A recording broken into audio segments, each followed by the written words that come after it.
जाग जरा जिंदगी है तेरे आगे खड़ी जागो दुनिया जागो जागो जागो दुनिया जागो जागो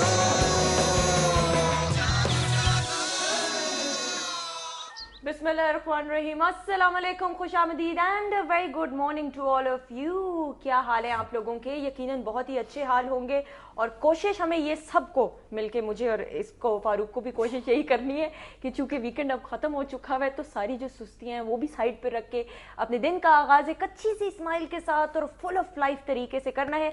आप देख रहे हैं जागो दुनिया सुंदर जमील और फारूक हसन के साथ सलमान गनी साहब हमारे साथ मौजूद हैं, चीफ रिपोर्टर नवाई वक्त लाहौर के। उनको भी खुशामदीद कहते हैं। अस्सलाम वालेकुम। एक बड़ी इंपॉर्टेंट मीटिंग हुई 2 दिन पहले। आपको तो पता है मैं किसकी तरफ इशारा कर रहा हूँ। इस्लामाबाद में आर्मी हाउस में सीएम साहब जो हैं, सीएम पंजाब साहब मियां शहबाज शरीफ साहब, वो गए और मीटिंग हुई और डिक्लेयर्ड मीटिंग थी। अनलाइक के जी रात को गए और मिले और लोगों ने इल्ज़ाम लगाए, बड़ी डिक्लेयर्ड मीटिंग थी। मुझे बताएं इस मीटिंग की सिग्निफिकेंस क्या है, क्योंकि जो मुस्लिम लीग नवाज की तरफ से ऑफिशियल स्टेटमेंट आई, उन्होंने कहा कि जी एक चीफ एग्जीक्यूटिव एक सूबे का जो है वो एक हेड ऑफ डिफेंस इंस्टीट्यूशन से मिला है, तो इसमें क्या बड़ी बात है? आप इसे कैसे देखते हैं? देखें, पंजाब के वज़ीर आला पाकिस्तान के आर्मी चीफ से मिले हैं। आपने पूछा कि इसकी अहमियत क्या है, वो स्ट्रेटेजिक डायलॉग करके आए हैं और पाकिस्तान कुछ अहम फैसले करने जा रहा है। अच्छा। तो मैं समझता हूँ कि इस खिते के हवाले से बड़े अहम है। अच्छा। और ख़ास तौर पे जो दहशत गर्दी की लहर थी कि शमाली वज़ीरिस्तान में ऑपरेशन के हवाले से अमेरिका का दबाव है, पाकिस्तान के आर्मी चीफ ने ये कहा है कि इसकी टाइमिंग का इख्तियार हमारे पास है और वहाँ पर कार्रवाइयाँ भी चल रही हैं। वज़ीर ख़ारजा शाह महमूद कुरैशी ने स्ट्रेटजिक डायलॉग के बाद लाहौर में प्रेस कॉन्फ्रेंस में कहा था कि हमारी 34,000 के करीब फोर्सेस वहाँ पर कार्रवाई में मसरूफ़ अमल है। मेरा ख्याल है कि वज़ीर आला पंजाब के साथ दूसरे सूबों के वज़ीर आला को भी, चूँकि इसके लाजमी असरात पाकिस्तान में होंगे और सूबों लॉ एंड ऑर्डर का मसला सूबों का मसला है और सूबों ने इस ज़िम्मन में इक़दाम करने हैं।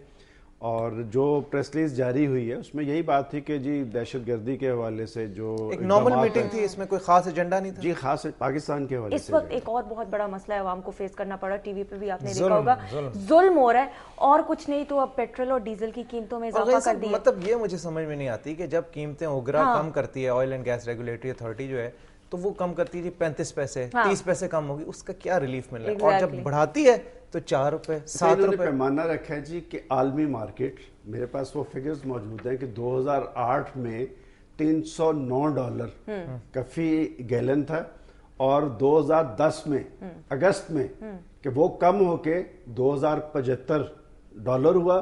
क्या पाकिस्तान में उस तरह कीमतें कम हुई? बात यह है कि फिर वो आप कहेंगे जी कि मैं तो बचना चाहता हूँ, फिर आप कहते हैं जी मेरी हुकूमत क्यों कहते हैं? ये अवामी हुकूमत थी, ये मुंतखब हुकूमत थी। बात यह कि इन हुकूमतों का काम ये होता है कि लोगों को रिलीफ देना। जितना गुर्बत में अब इजाफा इन 3 सालों में हुआ है, इससे पहले गुर्बत के इजाफे की बात की, आपको थोड़े से फिगर्स मैं आपको देता हूँ। जो डीजल जो है वो 4.5 रुपए महंगा हो गया एक दिन में, 78 रुपए का हो गया पर लीटर। पेट्रोल जो है वो 5 रुपए 97 पैसे, ऑलमोस्ट 6 रुपए जो है महंगा हुआ है। सुपर की बात कर रहा हूँ, 72 रुपए 96 पैसे का हो गया और हाई ऑक्टेन ऑब्वियसली इससे भी ज्यादा महंगा होगा। अगर आप कीमतें में जाएं, जो बेसिक अशिया हैं जो गरीब इस्तेमाल करते हैं, गंदम की बात अगर आप करते हैं 2008 में ये 16 रुपए 45 पैसे पर किलोग्राम और अब 26 रुपए पे पहुंच गए। आटे का आप देख लें 18 रुपए था 2008 में, ये पिछला जायजा ले रहे हैं, 30 रुपए हो गया। मैं आपको ये बात बताऊं कि आपने तो ये जो ऐलान किया है ना जी, इससे नेक्स्ट प्रोग्राम में मैं आपको बताऊंगा कि ये पेट्रोल और डीजल की कीमतों में इजाफे से अशियाए जरूरियात की कीमतों में 3 दिन के अंदर कितना इजाफा होगा। बात यह कि यही बात है कि इनकी अपनी अयाशी तो खत्म नहीं हुई। क्या ये जो कहा गया था कि जी वुज़रा और सेक्रेटरीज जो है एक एक गाड़ी इस्तेमाल करेंगे, क्या कोई एक वजीर या एक सेक्रेटरी एक गाड़ी इस्तेमाल करता है? हुक्मरानों की अपनी अयाशियां तो उसी तरह तारी हैं, जबकि गरीब आवाम की जिंदगी अजीरन बनी है।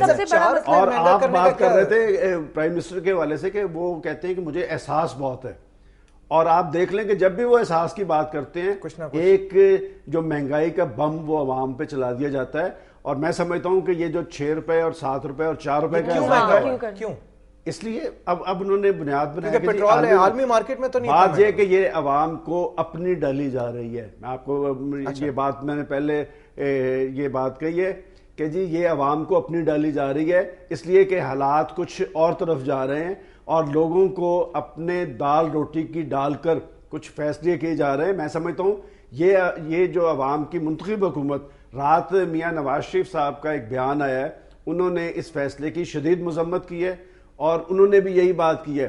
لیکن میں سمجھتا ہوں کہ حکمرانوں سے تو اب امید نہیں رہی, لیکن میاں صاحب سے بھی توقعات لوگوں کی کم ہوتی جا رہی ہیں. بات صرف بیانات پہ نہیں.